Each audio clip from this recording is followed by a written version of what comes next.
Lezi-ke izindaba zo-1KZN TV ifundelo samukeliswa kaNqulunga ngikubingelele mbukeli yasikubhekele ihamba phambili usuku namhlanje. Kubulawe abane eThekwini kuthungathwa umuke nomfulu uMhlathuze kanti lihlehlile elendodakazi kaMsholozi. Kudutshulwe kwabulawa abalisa abane emgwaqweni uDumisane emakhaya eThekwini KwaZulu-Natal abasolwa ngokufuna ngesankahla imali kasomabhizinisi ngokuthola kweziko lezindaba kulabasola ababulawe betholene phezulu ngezulu lezandla nabakahlidlodlo namuhla kuxwayisa ababukeleki abashesha ukuzwela ngokuqukethwe kulolu daba. Basala enkundleni abasolwa abane ebebesolwa ngokufuna imali ngodli emabhizinisini lapha ke esifundazweni iKwaZulu-Natal njengoba ke sikhona ke lapha endaweni yesigameko sinaye ke owamaphoyisa ozosibeka esithombeni ngokwenzekile la mhlawumbe sicela usibeke esithombeni ukuthi njengoba sila kwenzakalani. Okay, we were following an intelligent driven information about 4 suspects who were fatally wounded by police this morning at KwaMashu. These suspects are linked to cases such as extortion, murders and robbery that have been happening around KZN and especially at Mashu area. Amaphoyisa abebalandelela ukuthi bebenza lokho osukubalulile. Mhlawumbe bakhona yena abanye mhlawumbe amaphoyisa sababheka. For now, we're still busy with our investigations, but we believe that we're still gonna arrest more. These suspects were from KwaMashu. We're not sure where they were driving to, but police were trying to stop them, but they failed to stop, and then instead they opened fire to the police. Kukhona yena mhlambe okuyikhali noma ama drugs noma okunye abathe nakuthola njengekhathi emva kwalesi sigameko. We found 2 firearms inside the vehicle that they were using, and the other firearm was found in the bushes. There is a suspect who was trying to flee from the scene, so he was also shot. So he was found with a firearm. Yes, so we found 3 firearms. What does this mean for police? I know that the extortion is an issue in KZN and in the province. It is an issue, but we are working very hard to make sure that those who are committing such crimes are arrested by our police.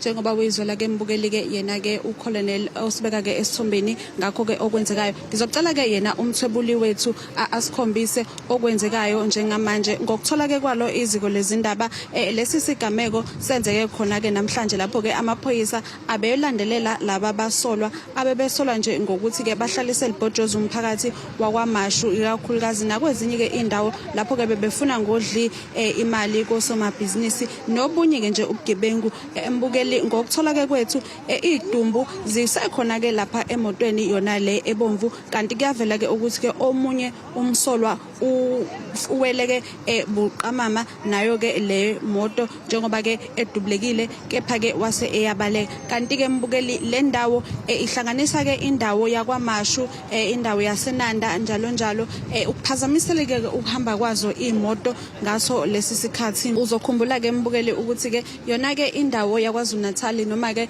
lona ke udaba lwabo ke abantu ke abafuna ke imali noma ke abathatha imali ngodliko somabhizinisi inkinga ke ebhekene neNingizimu Afrika yonke kanti ke udaba olukhulunywayo kanti futhi ke bakhona aseboshiwe ngamacala ke athinta lokhu eindabeni ze1KZN TV kube kuntombi khona mvubu ngiseThekwini. Kungeneleke usukwini lesine namuhla ukubheka kwesidumbu sikaZamile Mpanza obenza ibanga le10 emva Mhlophe High uZamile nomngani wakhe kubeka ukuthi ke bazama ukwela umfulu uMhlathuze beya kubangani babo emzini engaphesheya ngosuku langomsombuluko ngezikhathi zehora le10 ekseni kanti ke uzothathwa amanzi.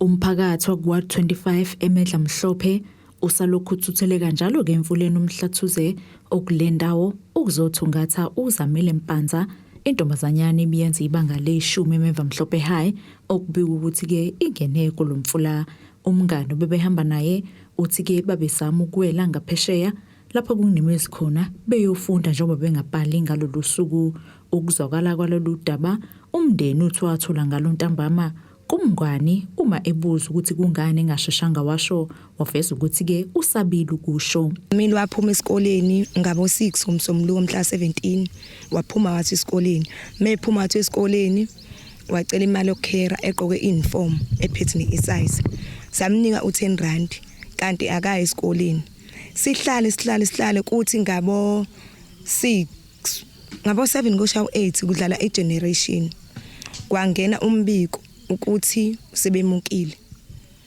masiza ukuthi umuke nobehamba nomngani wakhe bebabili sinyuke siye kulomuzi okukhona khona umngani wakhe uze sithole information kahle umngani wakhe masimbuza ukuthi beniyaphi bathi beya kubangani ngaphesheya beniyokwenzana na bekuyofunda okay beniyofunda sonke lesikhathi wena ubuhlaleleni ungasho ngoba ilento yenzeke ngabo 9 or ngabo 12 uthi ubesaba watholakala bona uzubela ufike ngani wathi ngithole womunye ubhuti okuthiwa uThando wakwaZungu eCrossing International. Umndeni uthi kuyazwela njengoba ke ukudlula izinsuku eziningi engatholakali lo mndeni ke uthi ke ngosuku lwesibili abaya ngalo endaweni yesigameko abaphathekanga kahle ngendlela amaphoyisa abaphatha ngayo uma bezama ukuthola ukuthi ke kwenzakaleni. Siwumndeni njengoba ithambo lakhe lingatholakali nje siyacela ukuthi sithole noma ithambo nje lakhe. Ngolwesibili size la esigamekweni namaphoyisa. Amaphoyisa masithi sifuna ukubuza kahle umngani ukuthi kwenzakalani noma iSIZ sithola etsheni nesicathulo sakho osodwa. Osikazamina sithole ngisho isicucu wena kwenzakalani ngawe.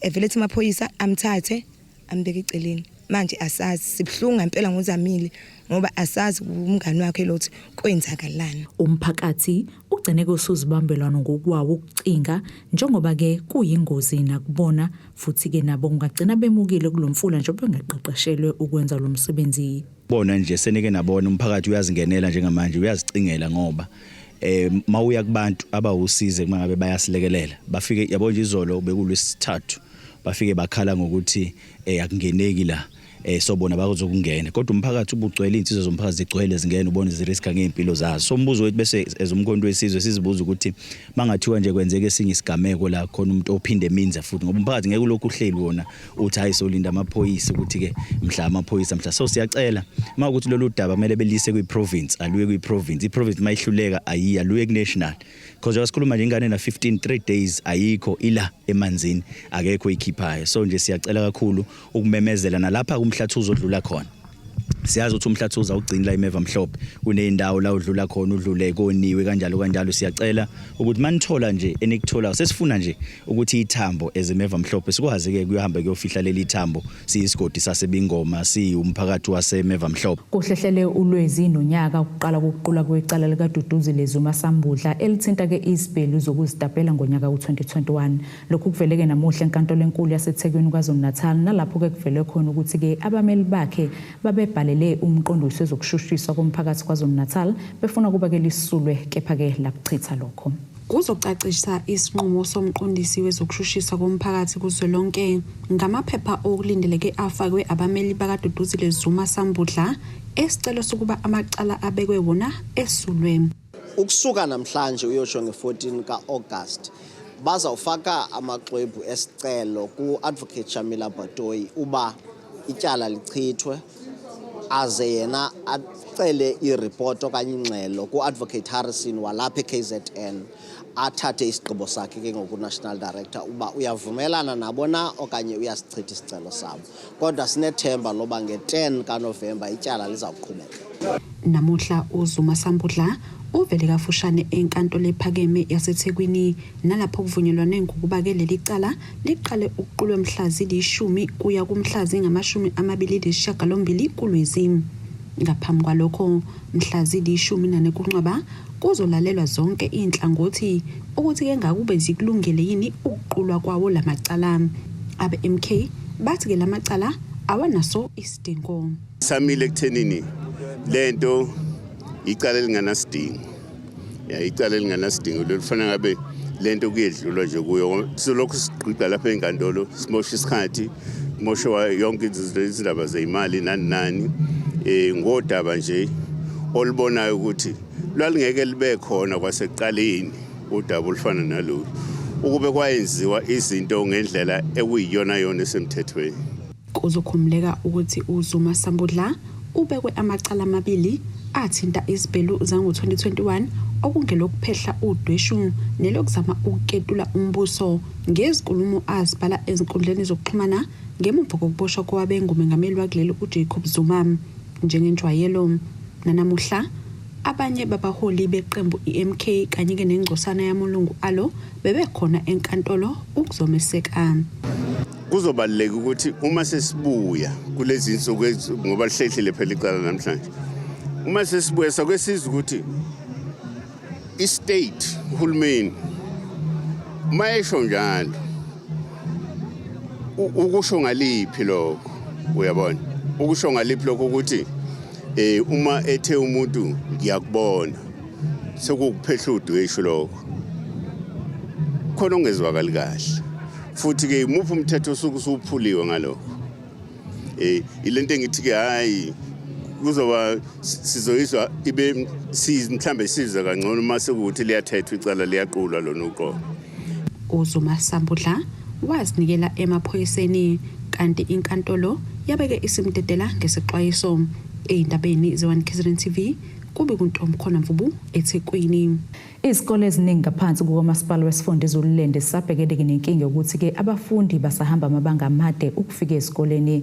Lokhu kuvezwe yilowo ngunobhala wesingse AFP Oluntu Mxoleleni Khothama ngesikhathi ke bezonikela ngezicathulo zesikole kubafundi ezikoleni ezimbili eDlebe uLundi. Izicathulo ezingaphezulu kwenkulungwane ezinekelwe iqembu le-AFP ezikoleni ezimbili eDlebe Primary School kanye naseMathola High School okuyisikole esiqanjwe ngoyise kamntwana waphindangene umntwana uMangosuthu uThelezi ongasekho. Njengoba sihola iqembu le-AFP Ondini kuma ward O24 kodwa ebese sibheka ukuthi kungakuphi la esingabheka ngakhona ukuyonikela emphakathini esuholayo. Lapha yana ke eDlebe kunezikole lezi sengichazile ezimbili okufunda khona abantwana abangaphezulu kuka 1000.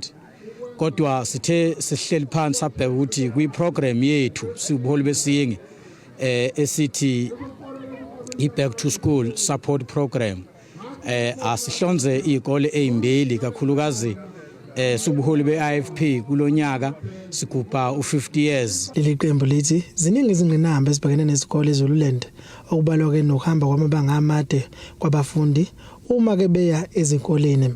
Izikole zethu eZululand zonke futhi zicishe zithinteke iSouth Africa yonke neKZN yonke ukuthi abantwana bethu bahamba amabanga amade beya ezikoleni. Kodwa kulokho sicela ukuthi basondele nosomabhizinisi balekelele ukufinqa lawo mabanga izingane zethu eziwahambayo ziphikelele ezikoleni ngokuthi kube khona iskola transport. Sisho ke sithi simncenga uhulumeni asondele simemeza sithi abalekelele abantwana bethu bangahamba amabanga amade. Siqembu le-AFP sikubonile lokho zikhona nje izikole la Ondini ezisebenzayo kahle kakhulu iskola transport.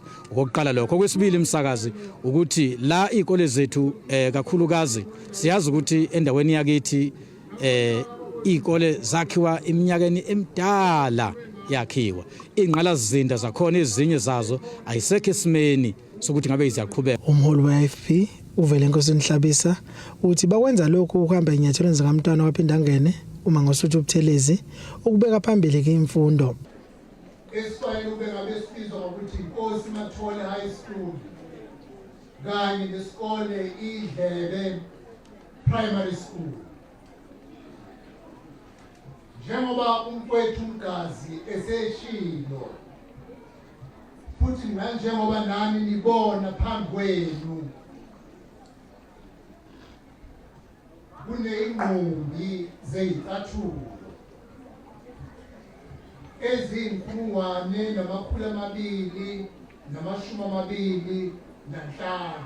Inkosi yakwaButhelezi esesihlalweni uZosefa Buthelezi ithi lokhu izinyathelo esihle sokubumba ke isizwe ngemfundo.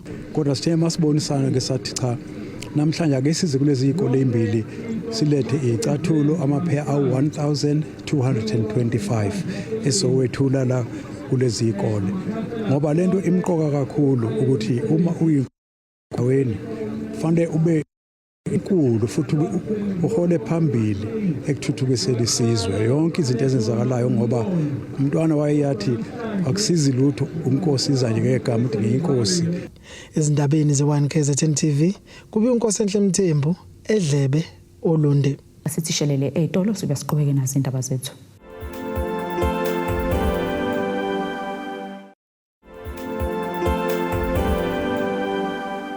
Asikwamukele mbukeli sibingelele indabeni ze1 KZN TV nazi-ke ihlokwana kwizona ehamba phambili osukwini namhlanje. Kubulawe abane eThekwini kuthungathwa omuke nomfulu Mhlathuze kanti lihlehlile elendodakazi kaMsholozi.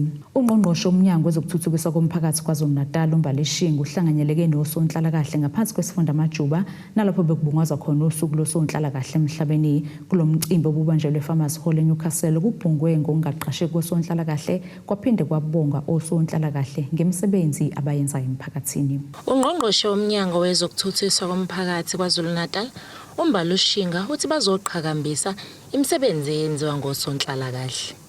Mnyaka yonke uma ngabe kuumhla ka18 March sigubha usuku olubizwa ngokuthi International Social Workers Day okusho ukuthi ukuqhakambisa suke sifisa ngawo ukuveza nemisebenzi eyenziwa osonhlala kahle bethu nokubaluleka kwayo. So ukusukela ke ngomhla ka18 sibe nama build up kuma districts wonke ethu osonhlala kahle bebungaza lolu suku. Kodwa namhlanje na ke usuku olukhulu njengoba sihlanganiso osonhlala kahle vele ifundeni zethu ehlukene la KwaZulu-Natal ukuzohlanganyela la ngempela siveze umsebenzi owenziwa usonhlala kahle siuqhakambise futhi ngoba in a way akekho umuntu ongathi akazathintwe isocial worker empilweni bancane kakhulu abantu abangasho kanjalo. So yingakho ke la sihlangene sifuna ukuveza lo umsebenzi siuqhakambisa. Uqhube ngokuthi baphinde bagqugquzele osonhlala kahle ngezingqinamba ababhekana nazo.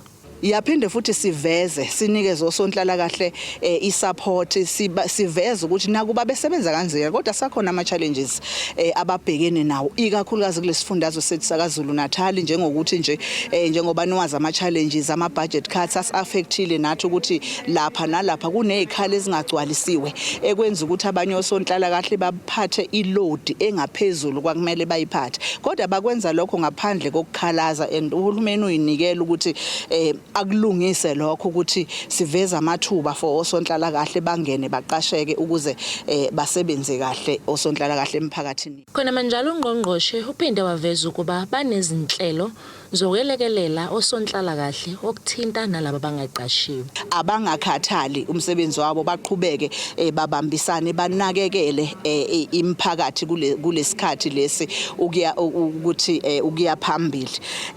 Njengomnyango we-social development sengiye ngaveza ukuthi sifisa ukuthi sigcwalise izikhala lezi ezikhona ngoba ama challenges esibhekene nawo kungaba intsha ecwile kwizidakamizwa kungaba ukukhulelwa kwentsha wonke adinga ukuthi kube nosonhlala kahle eduzane to attend to those challenges. Okunye futhi ozokukhumbula ukuthi umnyango wethu uyashifta from welfare to developmental. Okunye sizokwenza ukuqinisa ke lapho njengoba silontshe i-integrated youth development strategy sa launch integrated women development strategy ukuthi abantu bathola amakhono bayeke ukuthembela kwizibonelelo zikahulumeni. Sikwenza kakhulu ke lokho nibonile kade sinama graduation here and there kodwa ikona sokuqinisa kulesikhathi esilandelayo ukuthi sifuna abantu bayimele ba create amathuba for bona ba create amathuba for abanye lokho kwenza ukuthi babuyelwe isithunzi sabo ne dignity ukuthi nabo khona abakownayo. Kubika uthobeka kahle ezindabeni ze1 KZN TV ngiseFarmers Hall eNewcastle. Izeke seledlulile usuku olumnqamula juqu lokushintsha kwamakhadi kwaSASSA asagolide kodwa umphakathi usakhuthazwa ukuthi ke uqhubeke nokwashintsha ngoba ngeke esasebenza nhlobo. Okhulumela komnyango wezespesheni uSASSA uSendigodlwana uthi ke bakhuthaza abaholi izibonelelo zikahulumeni ukuthi baqhubeke nohlelo lokushintsha amakhadi ngoba lawa asagolide asaphelelwe isikhathi. Kusho lokhu ngesikhathi behambela indaba yasePortchepston ukuzosiza abashintsha lamakhadi besebenzisa kwaPostbank okanye abanye amabhange.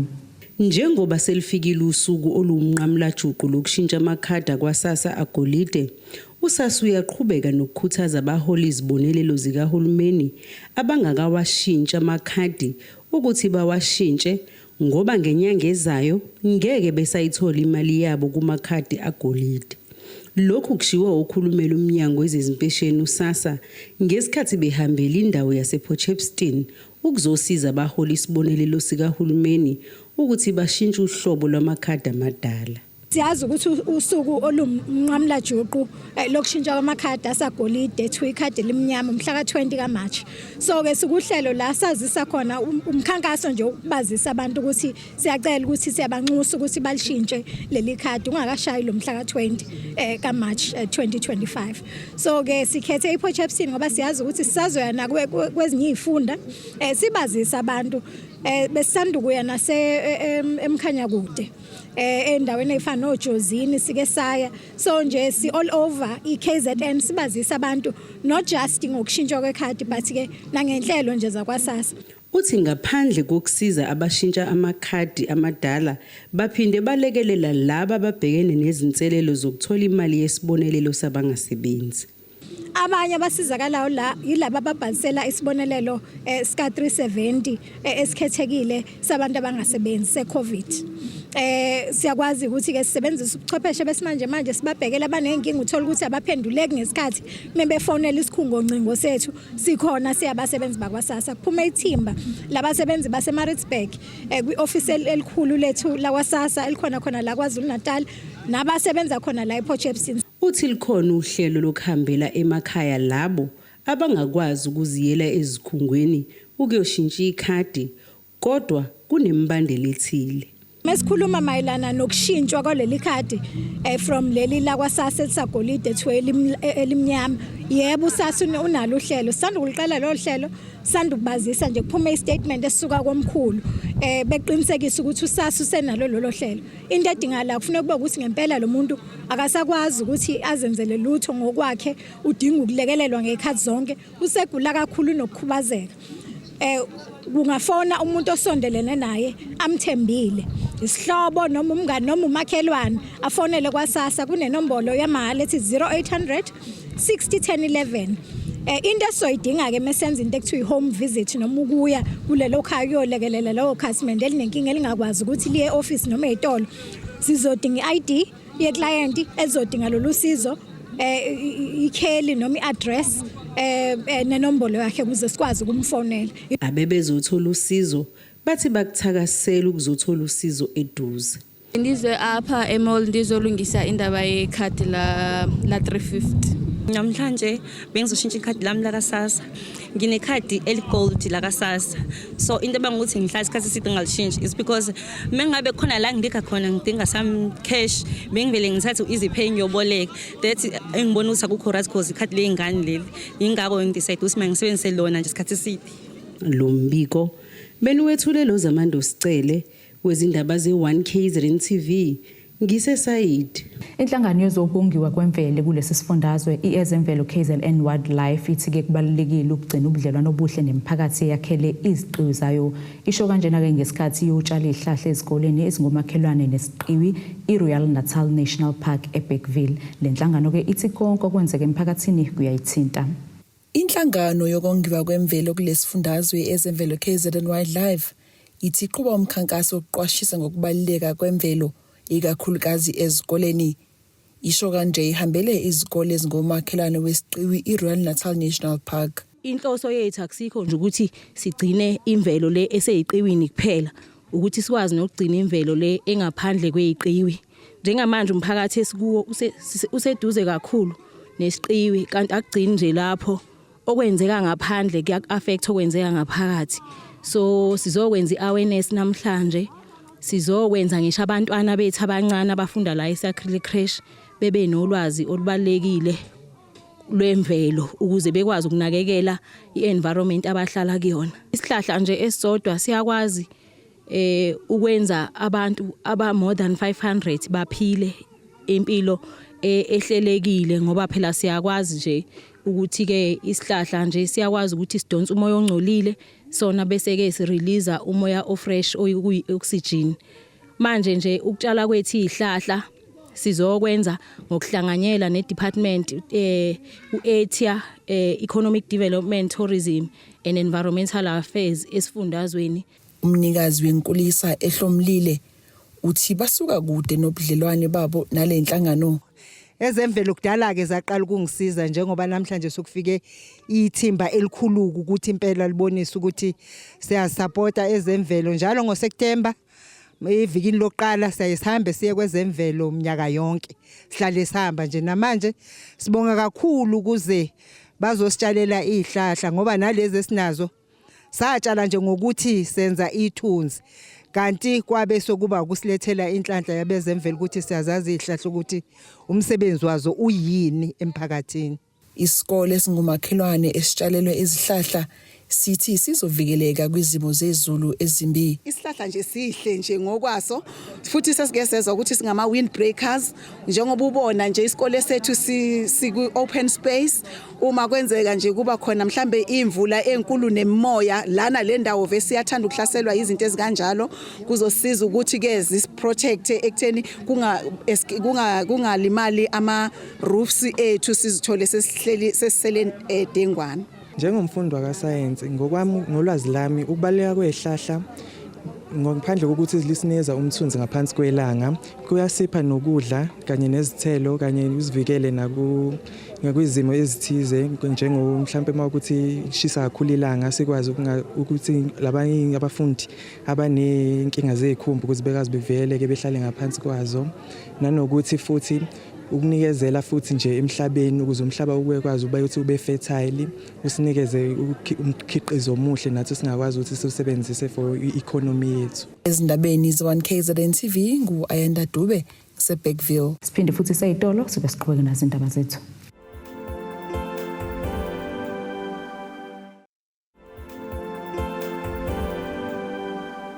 Siphinde ke sikwamukele mbukelo busabukele zona indaba ze1KZN TV sikukhumbuza bokuyizona behamba phambili usukuna namhlanje. Kubulawe abane eThekwini kuthungathwa umuke nomfulu umhlathuze kanti lihlehlile elendodakazi kaMshuluzi. Ake sibheke ngosini yazomnotho.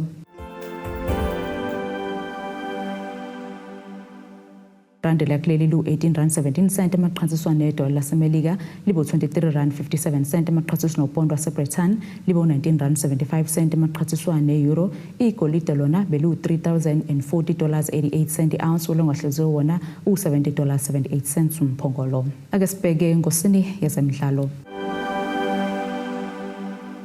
Umqeqeshi weqembu lesizwe Bafana Hugo Bruce uthi ke kumele nakanjani bayinqobe imidlalo emibili yokuhlungela ukuya kumqhudelwano wendebe womhlaba.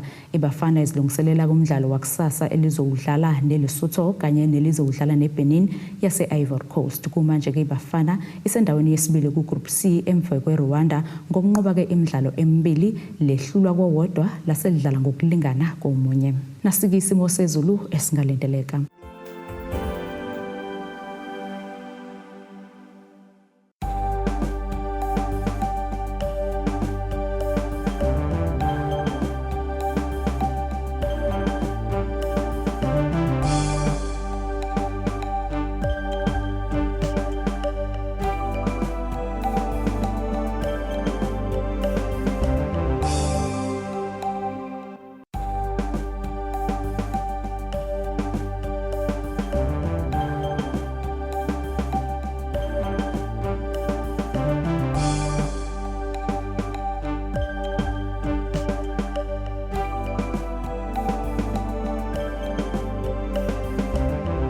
Bukelike ziyaguqa bese kuphathele zona usuku namhlanje mina nawe sohlangana kusasa futhi ngase isikhathi esifanayo nisale kahle.